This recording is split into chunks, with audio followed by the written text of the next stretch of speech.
रात का 1 बजे था।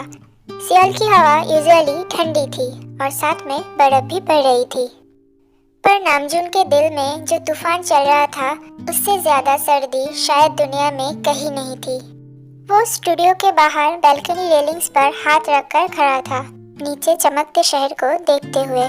शहर का हर एक चमकता लाइट उसे एक ही बात याद दिलाता था, जिन चला गया।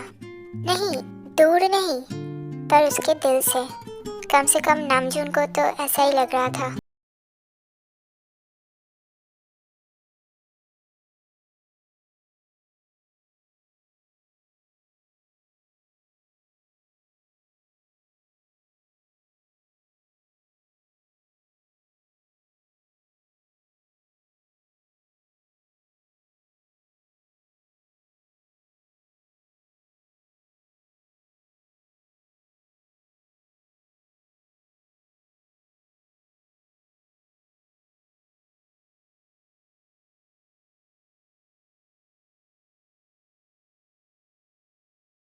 को दुख पहुंचाया और यहाँ खुद ही परेशान हो रहा हो।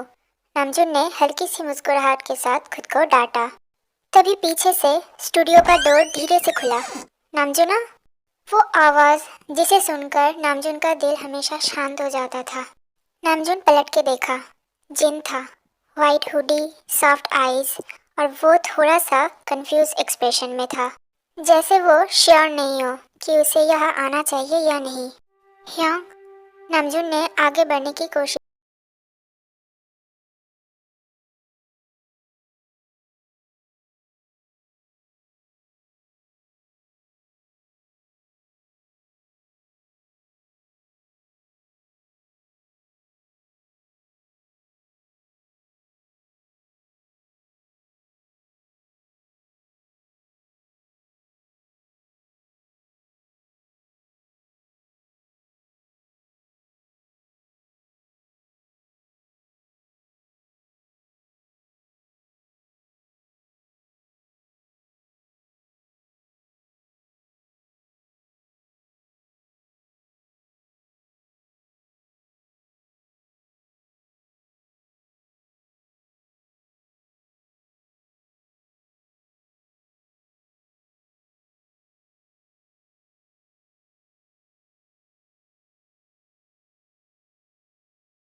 उसने जिन की तरफ देखा तो और डर लगता है।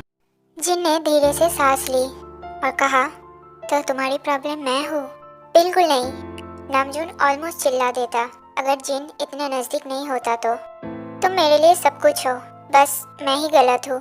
मैं तुम्हें बता नहीं पाया कि मैं स्ट्रगल कर रहा हूँ।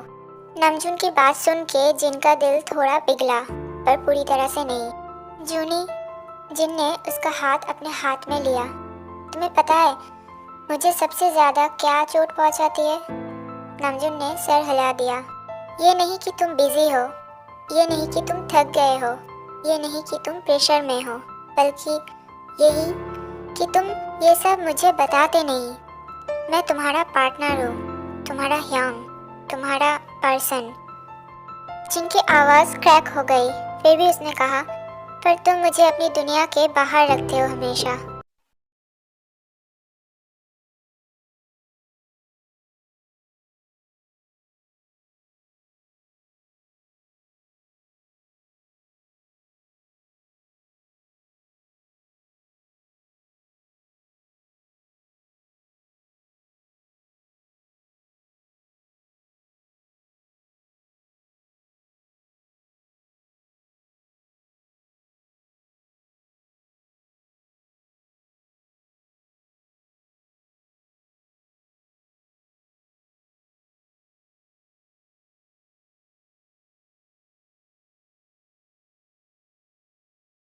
कंट्रोल फाइनली टूट गया।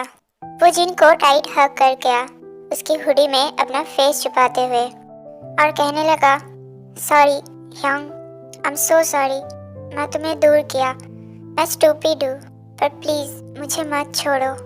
जिन ने उसके कंधों को प्यार से सहलाया और कहने लगा, मैं तुम्हें कभी नहीं छोड़ूंगा बाबू। नामजून ने यह नाम सुनते ही हंसी और आंसू एक साथ बहा रहा था।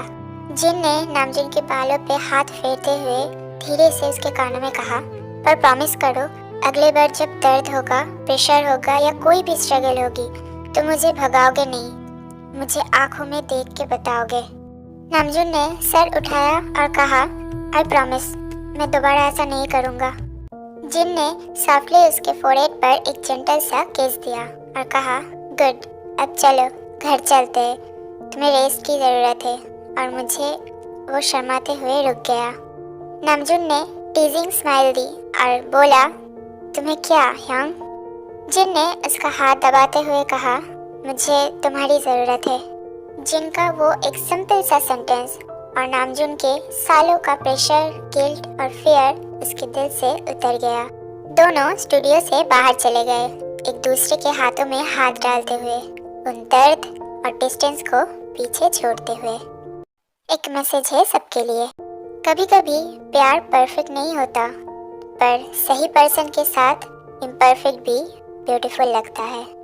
Thank you for watching.